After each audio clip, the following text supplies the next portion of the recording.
Now, the concept of equality, where does it originate from? It actually seems to originate from religious texts, the idea that we're all equal in the eyes of God.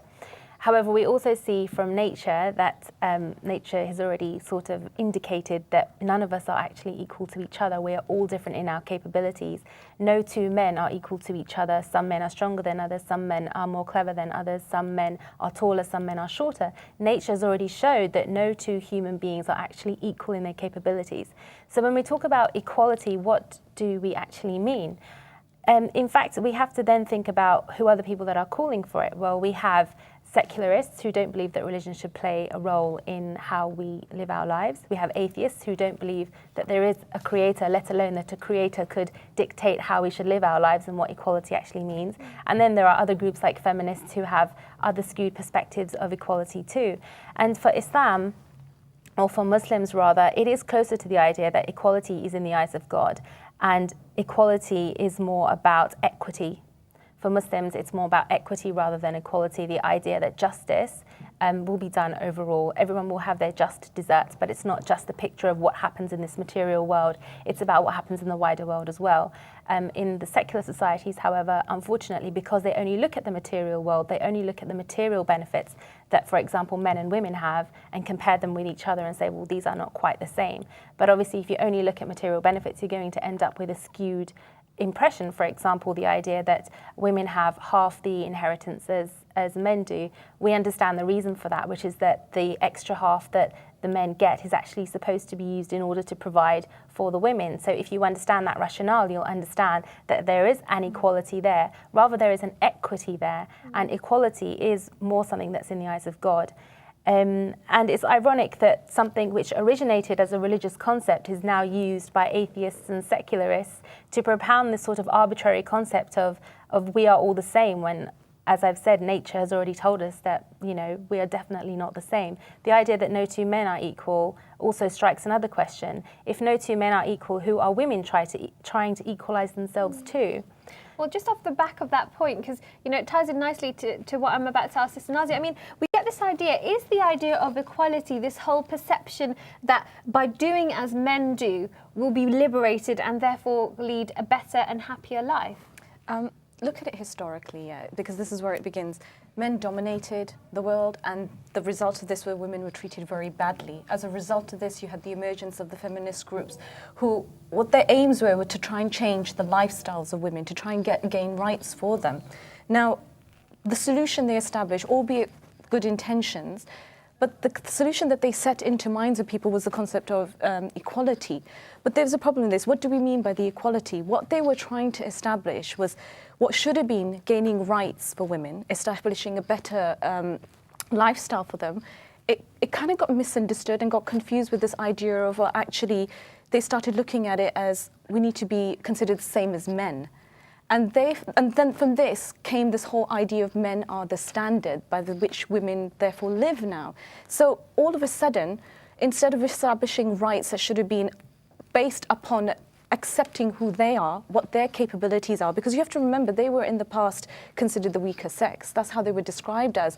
Their natural disposition, their nature, it was considered to be something so negative. It was almost like a disadvantage.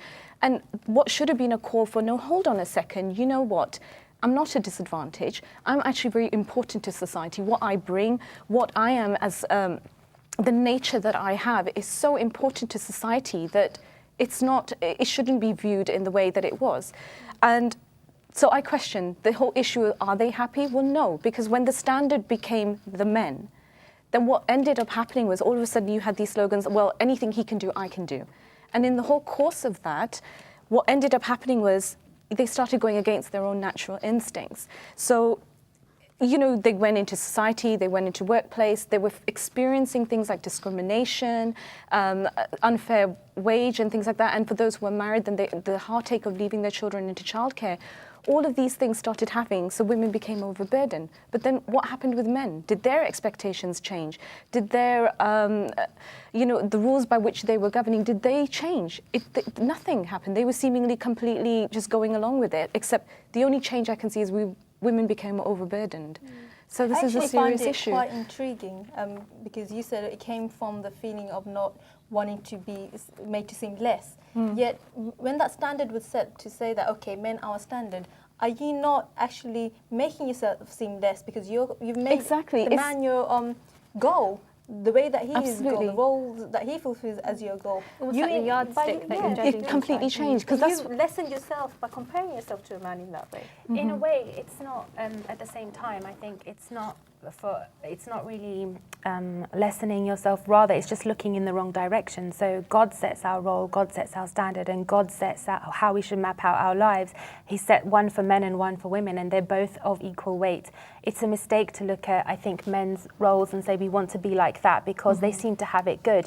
I mean, just to point out, something that people often overlook is, well, for example, the statistics for men committing suicide have always been higher than that of women. In 2011, the Office of National Statistics showed that the number of male suicides was 3 times that of female suicides, and it was in the bracket of about the 35 to 40 age range. And a lot of that is to do with the socioeconomic pressures that men are under. And we often look at men and think, oh, they have it good, but men have their own troubles, women have their own troubles. It doesn't mean that just because one outwardly might seem to live a more easier life that they necessarily are. And so, on the other hand, it also does show that, for example, women's suicide rates have decreased in the last 30 years. Some might say that's because, they have more options in life and, they have more ability to go to work and look after themselves. But is it really the case then that we have to sacrifice men for the sake of doing that? Is it the fact that because women's suicides have decreased, it's irrelevant that men's suicides have increased? We're not supposed to look at men and women so separately. We're supposed to look at them as a whole.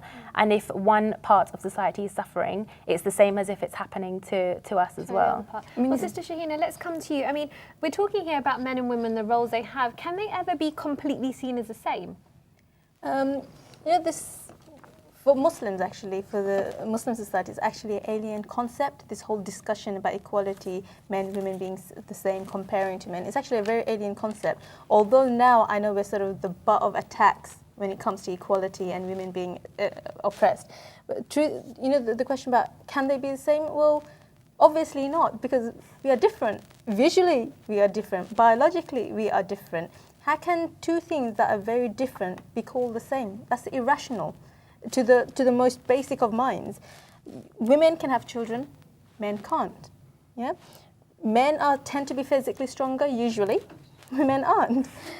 So that is enough. Just to take those 2 points to say no, they are not the same. And how can you treat them the same when women are the ones who go through this the period of pregnancy, having the children? They are the ones who deal with children from the initial stages. It's the mother that the child needs, and so to make make laws that doesn't cater for their nature. You know what I find really interesting as well, just off the back of Sister Shahina's point, and it's just something that came to mind, is that, we talk about this whole idea of men and women being treated the same, but if that's the case in big sporting activities like the Olympics, why is it that we have separate categories for men and women? If they're being judged on the same basis, surely we should just have, kind of a mixed running event or a mixed swimming event or whatever else it is, but we don't have that because clearly there are differences there. Clearly different. It would be irrational and silly to put a man and a woman. I mean, if you really call for real equality, really that's what you should do. Okay, but well, Sister Zara, what's your take on this? I mean, and there's many examples of men and women in the military and in the fire service where these standards had to be lowered in order to let more women in, because it was realised that women did not have the same physical strength or upper body strength as men did. I think the essential catchphrase here is men and women have the same purpose but different roles. We have the same purpose in that we have the same purpose in society to worship Allah and to foster a good place for people to be able to be good Muslims and to be good to each other, but we have different methods in which to do this. I read a beautiful analogy recently where it was like the eyes are soft but the nails are hard, but they're both equally important to the human body.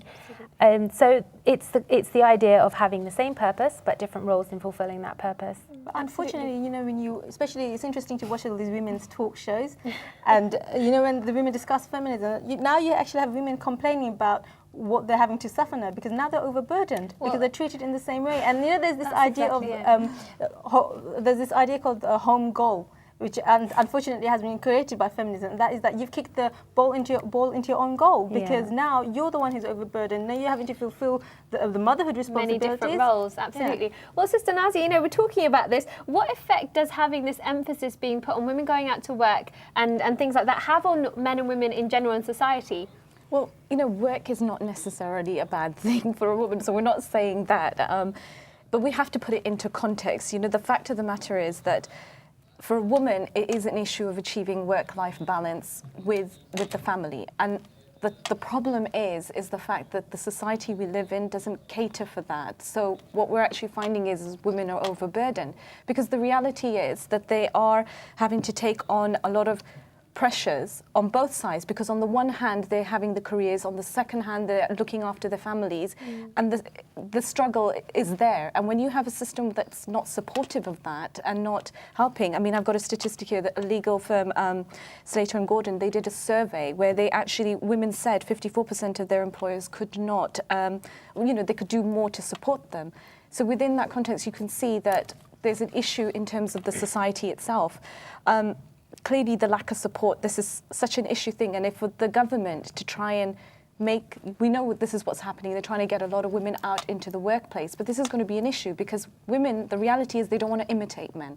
And that's what's happening. They're having to feel that they have to be the woman, but at the same time imitate the expectations that are in terms of what men do. And then what then ends up happening, well, actually I've got a brilliant quote. It's Karen Brady from The Apprentice. She was speaking she was speaking at a summit, Women in the Workplace, and what she said was, most of us won't leave our children unless we go into a job that respects us, pays us well, gives us the opportunity that we want, and if you put a barrier of quality of childcare into that, it becomes more difficult. So that clearly is showing you what women want.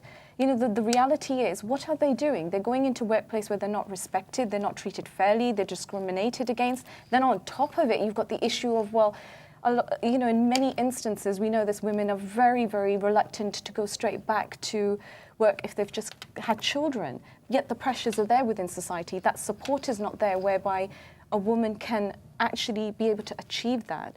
So what do we see in society as a result of it? You will see implications. Well, Sister Sarah, let's come back to you. We talk about equality, and some people say equality gives us a direction, but not a conclusion. Is it too simple or simplistic?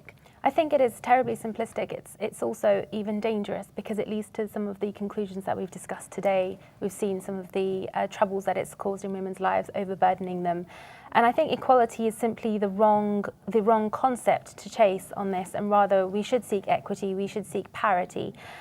Just to come back to something earlier that Sister Nazia was saying about women in the workplace, it's quite funny that a lot of sort of feminists criticize men for how they behave in the workplace and the roles that they take and the way that they govern things, but at the same time they want to take on those very same roles that they criticized. And it's not necessarily the case that they then go on and do these roles very differently either. There's an interesting paper on establishing equality on boardrooms, and it also discusses something called the Queen Bee Syndrome, where if a woman gets into a position of power, she will actually work to keep other women out. Yeah. I just had to raise that. I know it's not a direct response to your question, but we'll come back to that. We do have a caller on the line, so let's go to Sister Zainab, who's calling from London. Assalamu alaikum. Walaikum salam. Hello. How are you, my sister? I'm just very happy about the program, and being my first time watching it really is very interesting. Alhamdulillah. I want to say that I think we should be staying at home to look after the children, because we are the mothers and we are the sisters of our husbands, and I think we shouldn't be going out there to work anyway. I'm not very sure about what it says in Islam, but I think we should be staying at home, and then our husbands should be out there. Okay, interesting comment there from Sister Zainab, and that does lead in very nicely to our last question, because we know that Islam has a unique way of dealing with this. Now, Sister Zainab said that in her opinion, she feels that the sisters should be staying at home and looking after their families. So let's touch on what Islam says about this. Sister Shahina, let's come to you first. I think it depends on everyone's reality. Islam doesn't stop women from working. it allows it. But at the same time, if becomes a choice between work and your children, because work is affecting your children, naturally, your children are your responsibility and you have to look after them, so they come first. But the other important thing is this isn't about, although equality might come from a good place in terms of seeking justice for women, it's not about can we be better than men? Can we be same as men? We are different, and Islam caters for those differences. And in Islam, we don't view as each other being in competition with men and women. Allah subhanahu wa ta'ala says the believer men and women are protecting friends, awliya of one another. They enjoin the ma'ruf, enjoin the good and forbid the evil. They perform salat, give zakat and obey Allah and His Messenger. Allah will have mercy on them. Surely Allah is Almighty, All-Wise. And He talks about that we're protectors of each other. We look after each other. We're not in competition. And it's like in Islam, it's like a jigsaw puzzle that it caters for our differences. Absolutely. It complements each other's roles. And in Islam, there isn't this issue of competition. And Islam, it obliges us to actually cater for the differences rather than say, okay, you're women, you have to do this and you have to do that. Well, we'll come back to you, inshallah. We do have another caller on the line, so let's go to Sister Parviza, who's calling from London. Assalamu alaikum, my sister. Wa alaikum salam. I'm just going to ask you for a very brief comment, inshallah. Jazakallah khair for your call. Okay. What I want to say to you. Hello? Yes, sister, we can hear you. Go ahead, inshallah. Yes. Thank you. Your program is really good. I always watch it. Alhamdulillah. What I want to bring to the discussion is having my experience, with my experience of having my third child, I went back to work and I even asked them to provide me for part-time job. They didn't allow me. I tried to do it within a month. I tried to show them that I can do the work part-time rather than full-time, and they can save the cost rather than paying me as a full-time employee. They even